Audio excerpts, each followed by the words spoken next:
cool cats and kittens. Today we're gonna learn about causes of Latin and American independence. All right, you guys get out of here. All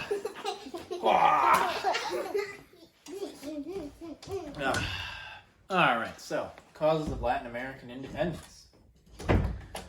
First one was no respect. What they had was the Spaniards come over from Spain, and the natives kind of had been defeated. And after several, generations or a long time, you have Spaniards that had come over from Spain, and they would have kids, and those kids would be called Creoles. Those kids were not born in Spain; they were born in the Americas.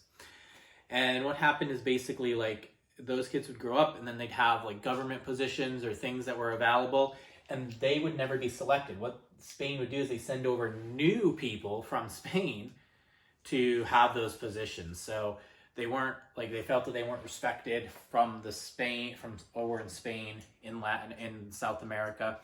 And so because of that, that's kind of that. So they had these Creoles, which is they were people of European descent who were born in the United States. No free trade. What this meant was that they had a lot of natural resources, a lot of resources in South America, and the Spain would force people to trade with them, and they wouldn't pay them as much as they deserved.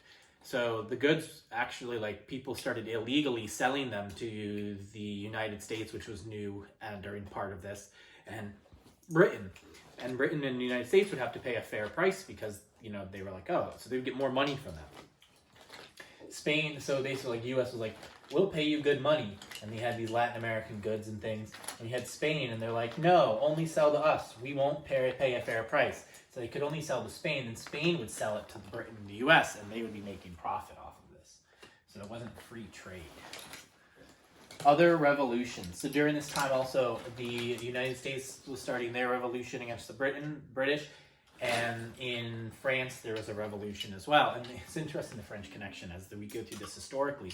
French had this revolution, they kind of had this uprising, new leadership, right? So you had the French Revolution, the American revolutions, and those inspired the people in South America, along with a thing called the Enlightenment. And Simón Bolivar, he was learning about free thinking and democratic societies and things like that. And then you had a weakened Spain. So Charles IV was basically the king, but I guess he just liked to go hunting all the time, didn't really do any governing. When he didn't do any governing, he had other people kind of to do that for him. Eventually Napoleon, he was the French leader at the time, and he was basically going on conquest and taking over all of Europe. And Spain kind of allied with them, and then eventually Napoleon said, you guys aren't very helpful, and he just went in and took over Spain.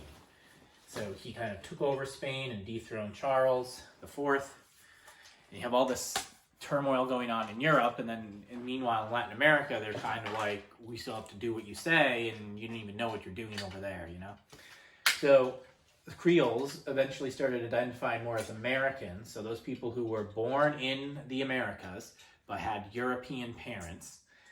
They wanted to be Americans, probably due to no respect. That's just kind of my thinking, is they weren't getting respected, and so they began to take pride in their homeland where they were born, in the Americas, wherever they grew up, and less pride in being labeled as a Spaniard, someone from Spain, because they weren't born in Spain.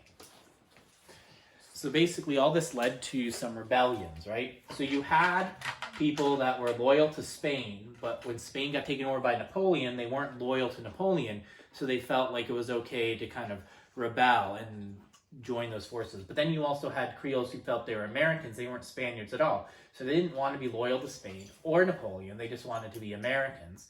And then you had Spain itself, which was being run by Napoleon. So there are these three different groups. Spain is really far away, and then you have the two main groups here, and it ends up there's a lot of infighting and rebellion and chaos, and so it just leads to the colonies eventually getting taken over. Chaos is when things are crazy and you don't know what's going on and it's out of control. So eventually the different colonies rebel and try to become independent, and they all in their own different ways do. primarily led by, a lot of it was led by Simon Bolivar, who was the main figure that you studied this week.